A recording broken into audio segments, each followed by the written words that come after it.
The year is 1518. The place, Strasbourg, nestled in the heart of the Holy Roman Empire. It's summer. The heat hangs heavy over the town and tensions run deeper than anyone dares admit. Famine, disease, and the iron grip of religious superstition have taken their toll. But no one could have predicted what would happen next. A woman emerges from her home, steps into the street, and begins to dance. She does not stop. Not after an hour. Not after a day.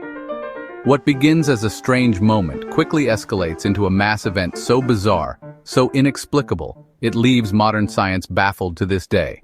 This is the story of the Dancing Plague of 1518, a true historical event that turned a peaceful town into a stage for madness, mystery, and death.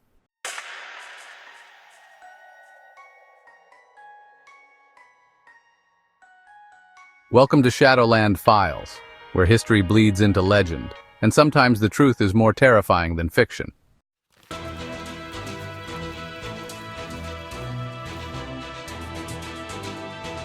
On or around July 14, 1518, a woman named Frau Trophia stepped into a small alleyway and began to dance.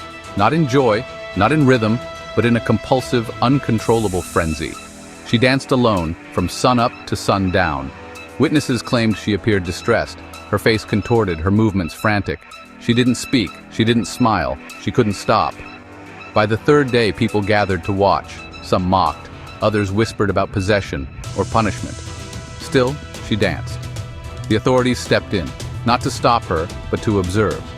She was not drunk, not ill in any traditional sense. No injuries, no wounds, except to her bloodied feet.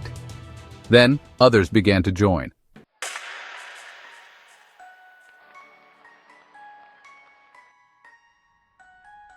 Within a week, dozens more were afflicted. By some accounts, as many as 400 people were seen dancing in unison day and night, their bodies barely able to withstand the strain. They moved in fits and jerks, with expressions of panic, like they were trying to fight their own limbs.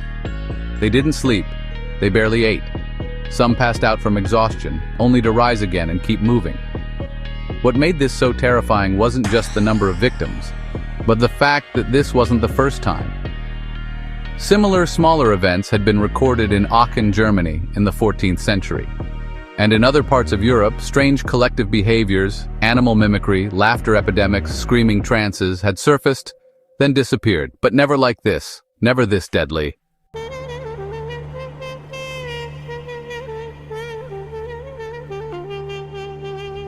As the days dragged on, the consequences turned fatal. People collapsed in the streets, overcome by exhaustion, dehydration, and cardiac arrest. Some were found with broken ribs from violent spasms. Others were left lying motionless as their legs continued to twitch. And then death. Estimates suggest that dozens died from the dancing plague, but medieval records weren't always precise, and many deaths may have been quietly buried, both literally and in history. Local leaders were at a loss. The dance was spreading like a fever, a contagion of the soul.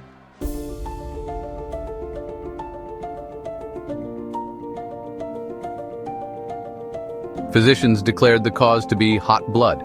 Their prescription, more dancing.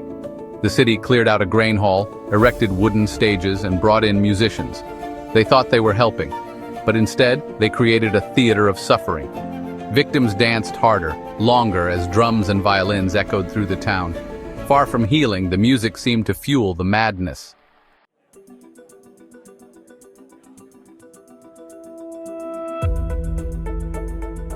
Centuries later, experts still debate what caused the dancing plague. One popular theory? Ergotism. Ergot is a toxic mold that grows on damp rye and produces LSD-like hallucinations. The town's bread supply could have been laced with it. But here's the problem. Ergot causes convulsions, not coordinated movement. It also comes with vomiting and seizures, none of which were widely reported. Another theory? Mass psychogenic illness, or what we now call mass hysteria. It often occurs under extreme psychological stress, especially in tightly controlled societies. Strasbourg in 1518 was reeling from famine, plague, and apocalyptic sermons, a perfect storm. In a society taught that suffering was divine punishment, and that saints could possess or cure you, a powerful belief system could have triggered a real physical reaction in the brain. Essentially, They danced themselves to death because they believed they had no choice.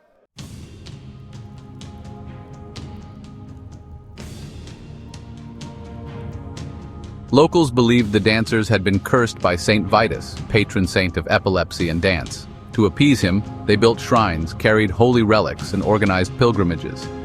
In many ways, the plague mirrored a religious ritual, a possessed congregation moving together, overwhelmed by forces beyond their control. Was it divine punishment, a group hallucination, or something we still don't understand?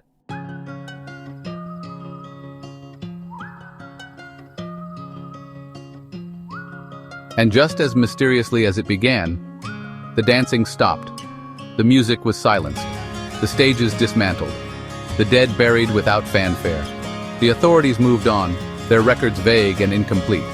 But those who survived, physically or mentally, were never the same. The event was quietly erased from civic memory, but not forgotten.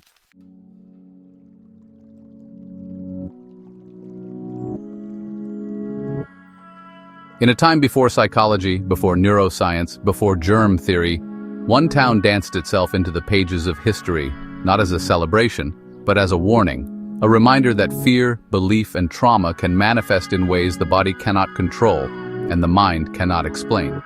This was not just a mystery. This was the dancing plague of 1518. If you found this story fascinating or chilling, subscribe to Shadowland Files for more deep dives into the disturbing, the historical, and the unsolved. Leave your theories in the comments.